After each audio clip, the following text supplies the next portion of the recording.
Fear makes you forget everything that God has already accomplished. And the enemy wants you to forget the track record that you have with God. He wants you to forget all the goodness of God. So when you're afraid, when you feel it, it's human to feel it. There's nothing wrong with feeling it. You have to just decide, like Jehoshaphat did earlier, to pivot your attention, to not fix your eyes on the thing that's making you afraid, but to intentionally fix your eyes on Jesus, the one who can do something about the thing that's causing the fear in the first place. You have to pivot. It's intentional, y'all. It's not going to happen by chance. You're going to have to choose to focus your attention on the promises of God, on the character of God, on the victories that God has already brought you in your past, which is why one of the most important spiritual disciplines, it didn't start off as a spiritual discipline, it's kind of just something I was doing, but one of the most important spiritual disciplines I recognize now that I'm so grateful that I've done is kept a journal of God's work throughout my life. Listen, if you've never started doing that, I'm going to encourage you to do it now.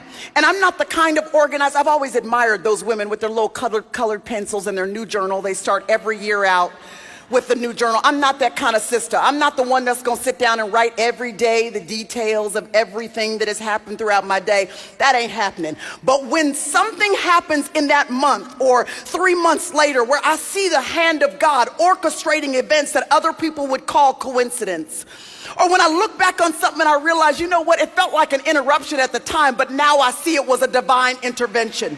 When I see the hand of God moving, or when he shows up in an unexplainable way and I recognize his providence in my life, I've had this track record of just writing it down. Y'all, this has been the best tool for me, an instrument that has been used when I get into a season of life where I feel afraid or nervous, or I have a little anxiety about something that's happening in my personal life or ministry life or career life. In any way, when I have fear and I feel like it's going to incapacitate me, that I don't even want to show up because I'm not capable, I'm not skilled, I'm not trained in that, I'm not the one who's best suited for that, I open up my journal and I look back to what God has already accomplished. If he did it then, he will do it now. You need a track record. You need to be able to remind yourself of what God has already accomplished in your life.